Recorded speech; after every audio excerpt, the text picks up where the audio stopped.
Hi, ladies. Here is Juliana with a new episode, and I want to focus this time on explaining what is energy.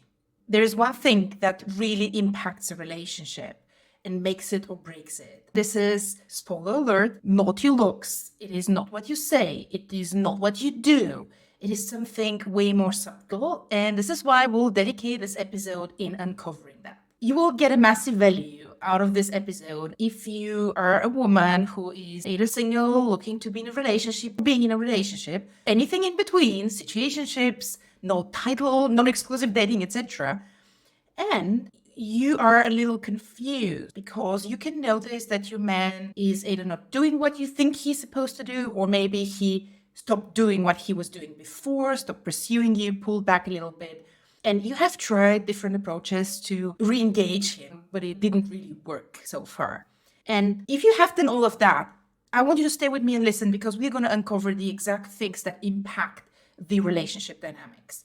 If you don't know me that well, my name is Juliana Joy. I'm a dating and relationship coach and a master coach teacher. I have a decade of energy work experience.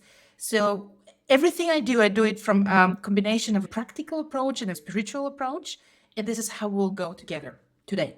I used to be a regular woman. I used to be a corporate manager at work. And I would experience frictions in the communication with men, both in dating and at work. And I wouldn't know what's going on. Back then, I was dating a guy, and we were spending pretty much all our free time together after work. After about 6 months, I was practical back then. So I wanted to move in together. For my logical mind, if we spend pretty much 90 to 95% of our free time together, and I'm never at my apartment, why do I need that apartment? I could easily move in with him. We could save rent, and things would continue just beautifully. So this is how I was thinking back then. And I was initiating those conversations with him after 6 months of dating.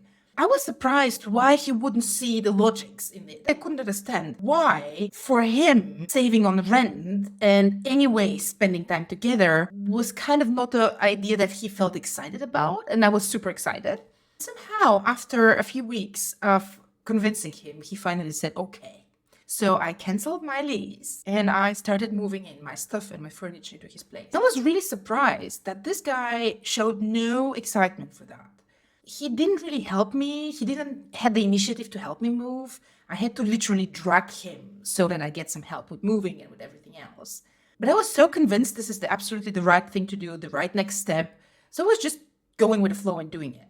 You probably will not be surprised that 6 years later in that relationship, living with him, I was experiencing the same pattern where I would try to plan a holiday and he would be pretty passive. He wouldn't make any suggestions. When I would come up with a suggestion for a holiday, he wouldn't really enjoy my suggestion. Then he would be quiet. I was so frustrated in that cycle. I didn't know why this guy was still in a relationship with me. But whenever I would suggest something, he would block it with passive-aggressive kind of behavior. And if you have been in something similar, what I want you to know is convincing a man never works. And this is what I learned the hard way in that relationship. For 6 years, I was trying to convince this guy to do something, and it was really hard. I learned that only after we broke up. I somehow, to my mind, figured out, okay, maybe I'm a little masculine, so I need to get more feminine, and went down to the self-development path. So what I know today, and this big revelation when I look back at this time, is I was energetically pushing this guy to the wall. And who likes to be pushed to the corner? Nobody, right?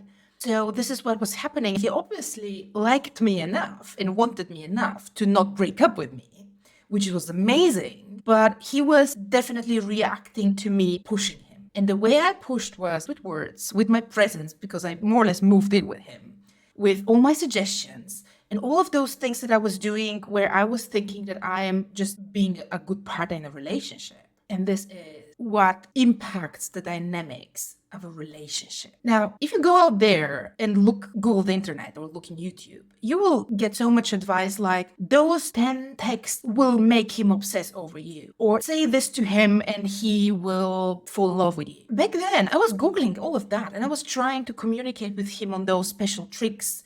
And looking back, this was almost manipulation, what I was trying to do. And I was not even aware. But what I find out is those tricks in communication do not do the work. They just lead literally in a dead end. I'll give you an example, the sandwich feedback. So the sandwich feedback, if you're from corporate, you have heard about that. It was developed by Mary Kay. Mary Kay is the cosmetics company. She developed that in order to teach her organization and her leadership structure how to give feedback and introduce improvements. Now, if you would go with a sandwich towards a man, and the sandwich is something like, hey, I find you really sexy, and I hate that t-shirt, but I actually really love your butt. I'm just giving now a very provocative example. So if you would go like this, he will hear, this woman is trying to control me. This woman is trying to tell me what to wear. She's a drama queen because obviously she's very controlling. So let me see what I will do with that. And then depending on a man, he will either fight you back or pull back. Or maybe he will just be passive aggressive and fight you in different ways. But this is what will happen. And let's stay with this example. So you want to tell him you don't like his t-shirt. It's totally okay to say that. Nobody said you should be compromising and going out with him on a date where his t-shirt is dirty, not ironed, not clean, and it just doesn't look appropriate. However, when you go and try to give me a sandwich feedback, which is a classical technique that you can Google and you can try to communicate and just enhance your communication, because the energy underneath those words is not aligned with the actual thing. And the actual thing is, oh my God, we're meeting my friends in that bar and he's putting on a t-shirt. And for that, he needs at least some really nice outfit and not jeans and t-shirt. And the thing is probably, I would feel ashamed. What my friends will think of him, I would feel ashamed if they send us back and don't let us in at the bar, for example. So this is the real thing that goes on for you. And it doesn't go on for you to tell him, I love your shoulders, and I don't like this t-shirt, but you have a really sexy butt. So what I'm suggesting here is we have to stop trying to do more management work with our relationships and be more attuned with us and with our energy. And because I mentioned the word energy, let's define what the hell is energy in the context of relationships. It is not words. It is not your looks. It is not your body language. It is not your thoughts. It is not your presence.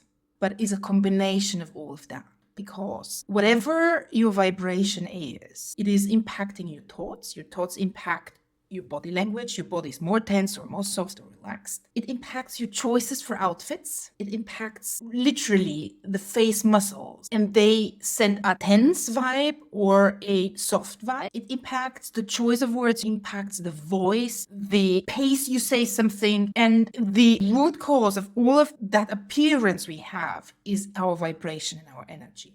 What we send is either body language or words or a facial expression. We send the result of our energy, and this is what men perceive.